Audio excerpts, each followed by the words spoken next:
很高兴您来到 Star 频道。现在订阅并分享频道会更有趣。赵丽颖退出开盘，正午阳光紧急换人主演，新剧风向会变吗？赵丽颖新片备案消息刚冒头，整个网上直接炸成一锅粥，这反应快得像年夜饭开席。有人激动到连夜刷超话，也有人冷笑说又要翻车了，你敢信？腾丛丛的新作，拍卖行女专家对上造假天才，男女主传是赵丽颖和于适，这组合一出，热搜挂了好几天，工作室还没官宣，瓜已经吃到撑。可最让人炸毛的，其实不是搭档，是他又把那张安全牌扔了，这就有意思了。说白了，现在电视剧市场就是流量保险箱，只要脸熟，题材稳，上线就能收割国民度和奖杯。更别说这次的开盘项目，正午阳光 S 级，腾讯砸钱，双女主，职场逆袭，人设剧本全是保险戏，谁不想抢？张小斐、姜妍、宋佳都被点名了，一堆女演员围着转，他导好，连多聊一句都懒得，多干脆。外界看不懂，说他疯魔，说他明明能靠大女主再吃几年红利，为啥非要去电影里搏命？其实他赌的不只是票房，还有自己未来的路子。以前电视圈混得风生水起，向阳花浴火之路，乔妍的心事在人间，步步破亿，全回本还盈利。可大银幕终究没有电视剧稳当，一旦扑街就是血亏，你搁谁身上不得犹豫。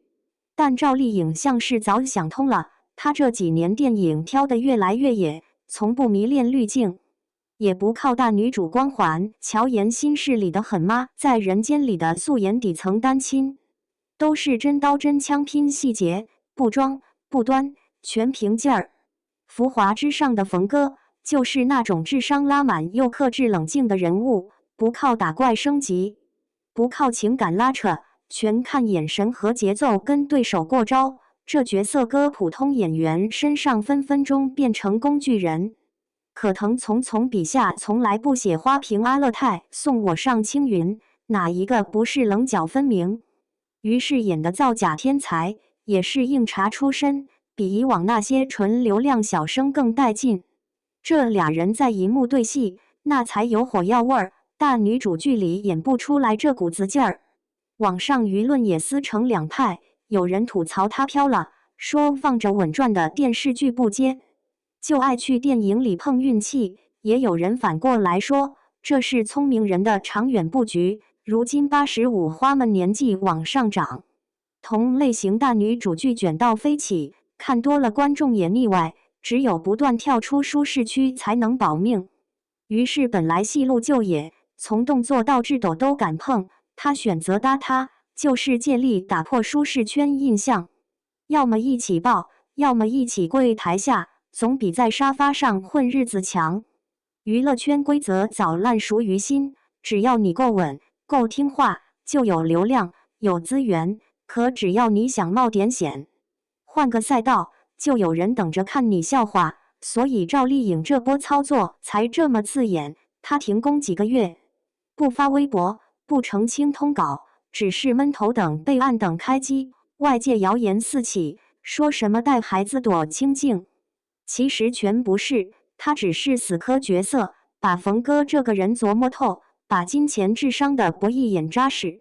再看看其他女演员，还在为开盘那几个位置私下较劲，一个剧本能被10几个经纪人来回推敲，她却悄无声息地把舞台挪到了电影院银幕前。你说这种转身到底值不值？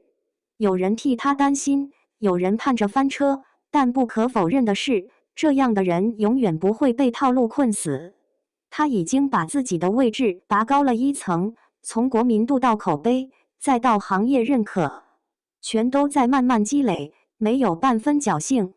备案号摆在电影局官网上，该有的信息一清二楚，不是谣言，是实锤。到底能不能杀出重围，还得等上映那一天见分晓。说白了，这年头谁还没点风险意识？只是有的人甘心重复炒冷饭，有的人愿意为自己多搏一次命。